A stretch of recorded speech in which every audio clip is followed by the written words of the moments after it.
Dolphins fans, welcome into Dolphins Today. I am Will Scott, breaking down all the latest Dolphins news and rumors. We got a jam-packed show today. We're going to get into some Dolphins free agent targets. One of those targets has signed with another team. We're also going to get into maybe offensive linemen specifically that the Dolphins should target, and then we're going to get into Dolphins minicamp, some players to watch as minicamp gets started today. But first, give us a like on this video if you love the Dolphins. If you're a Dolphins fan, give us a like. The more likes we get, the more content you get. Like this video if you're all about defense. So Akiem Hicks, who we've talked about a lot on this show, has signed with the Tampa Bay Buccaneers. So he's not coming to Miami. He was linked to Miami throughout the NFL offseason, specifically when his agent, Drew Rosenhaus, who obviously has plenty of Miami ties, went to the University of Miami, lives in Miami. That's where his agency is based. So Akiem Hicks has signed with Tampa Bay. His agent, Drew Rosenhaus, did say that he had discussions with the Dolphins a few weeks back, but Akiem Hicks officially going to the Tampa Bay Buccaneers, which leaves us with this list. Potential free agent targets still for the Dolphins. Obviously, at the top of my list, going to be J.C. Tretter. Most of these names, offensive linemen. I think if the Dolphins go out and make another move, which they might not, and if they don't, they're still the big winners of the offseason, right? But if they go out and make another move, I expect it to be an offensive lineman, and I still think the Dolphins are going to sign another free agent. I don't know if it's going to be one of those 5 names, but we're into June. There's going to be post-June 1st cuts, so I do expect the Dolphins to sign somebody else. Who that's going to be, I don't know. Obviously we've talked about J.C. Tretter a lot. That's the dream target, but still they can go and upgrade that offensive line by maybe signing a guy like Bobby Massie. We'll get into him a little bit later on in the show. So I know we've talked about JC to Miami, but I want to hear, let's say JC's just not going to happen. I really hope it does, but let's say JC's not available. Who else do you want to sign? Who's your number 2 option in free agency behind J.C. Tretter that you want to go out and get? It does not have to be an offensive lineman. Go down in the comments section and let me know.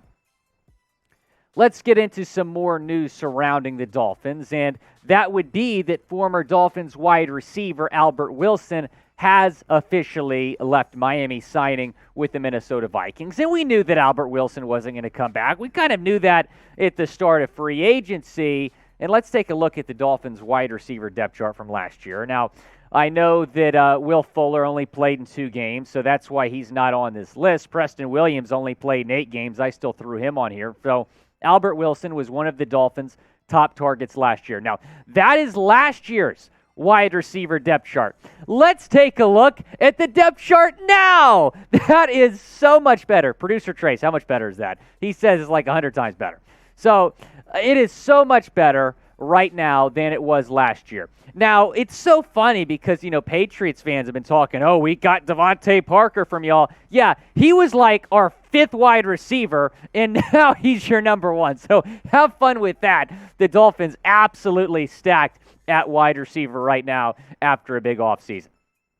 And we've been keeping you up to date throughout the entire Dolphins offseason on all Dolphins news and rumors. And let me tell you something. With June 1st now here, there might be some surprise cuts on the Dolphins. Maybe Eric Rowe, maybe Greg Little, maybe some other guys that get cut from other teams that the Dolphins go out and get.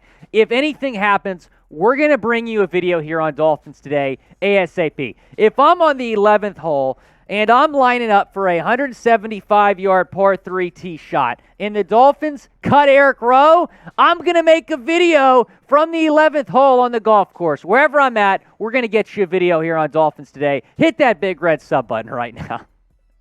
I will admit that Tom Downey did beat me in golf the other day, host of the Cowboys Report. So by the end of the summer, my goal is to take down Tom Downey, which would be a pretty big upset, but you never know. Now, let's get into another news segment here on Dolphins Today. So Bleacher Report put out an article saying that the Dolphins need to make one more move before the offseason. In fact, they put out an article about one move that every NFL team should make. So I'm scrolling down, and I'm getting to the Miami Dolphins portion of the article, and I fully expected to be sign J.C. Tretter. It was not. Instead, they said, sign a right tackle with extensive starting experience. That's what Bleacher Report says the Dolphins need to focus on throughout the remainder of the offseason, getting a right tackle to Miami. Here's what they said. The Dolphins cut Jesse Davis, who served as the primary right tackle last season, which opens up the spot for multiple candidates to take the job.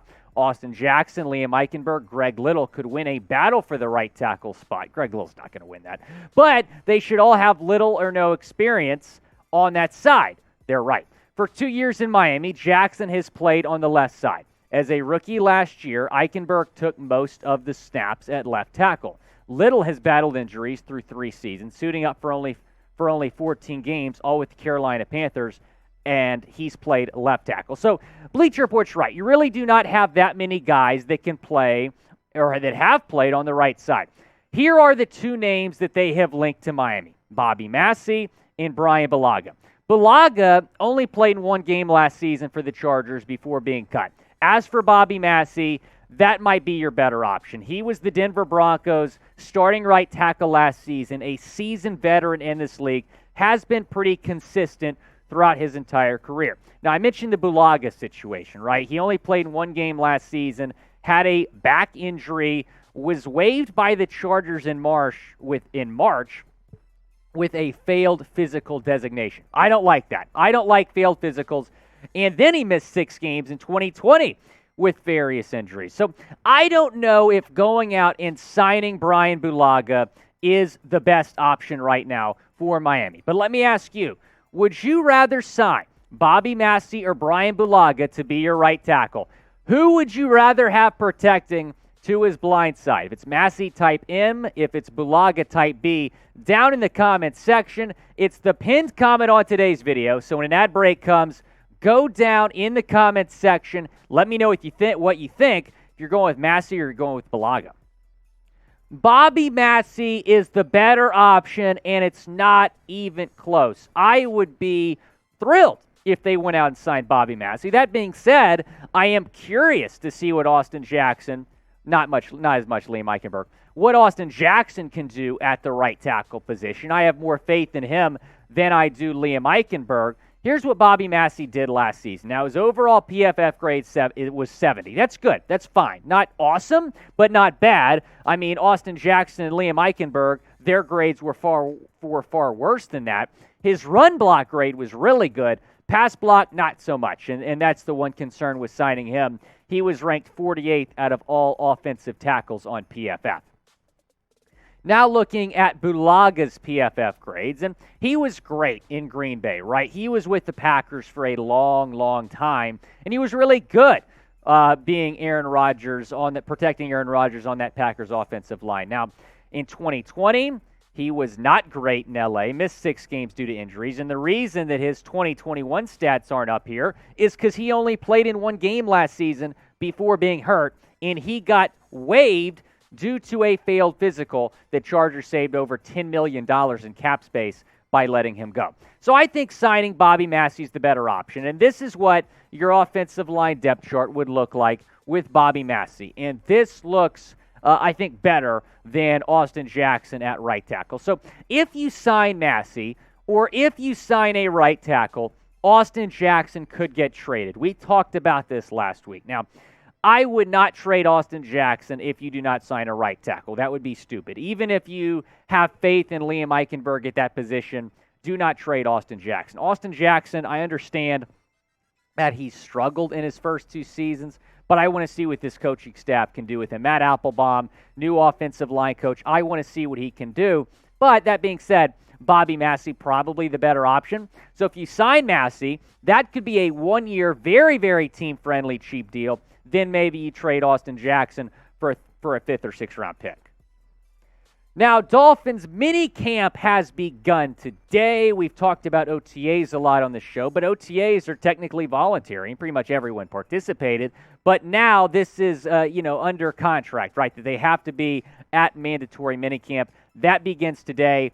Who is who is not expected to practice are these 4 guys: Byron Jones, Teron Armstead, Raheem Mostert, Alec Ingold. They're not sitting out. Don't worry. It's just because of they're recovering from injury. So those 4 not expected to practice the next 2 days. However, they are expected to be fully healthy for the season. Now, the players to watch at minicamp the next 2 days, I'm going to go with 2 rookies. 3rd-round pick Channing Tindall and undrafted free agent Verone McKinley III. Both of those guys made strong first impressions at OTAs. Now they're suiting up for minicamp today. And Barry Jackson of the Miami Herald interviewed this morning the director of the Senior Bowl, Jim Nagy. Here's what he said about Channing Tindall. The thing that sticks out to me about Channing are his speed, his range, and physicality. Everyone in the league is looking for guys that can run, hit, and cover, and Channing can certainly do that. You fill your linebacker room with guys that run in the 4.4s, and you're heading in the right direction. Now, he said this about Verone McKinley III. He was a late add for us during the week. We brought him in midweek, but the things you like about Verone are the instincts and his finishing skills. Good eyes, he can anticipate, and when around the ball, he can get his hands on it. I really like that about Verone McKinley III, and I agree that his instincts certainly a strength of his game. And we've talked about the practice player of the day. They get to wear the orange jersey to the next practice. And Landon Roberts, the latest member of the Orange Jersey Club, doing the gritty as he came to practice today. I know I got to work on that a little bit, but he was doing the gritty coming to practice, so shout out to Landon Roberts. He joins these guys as we get into our Orange Jersey tracker.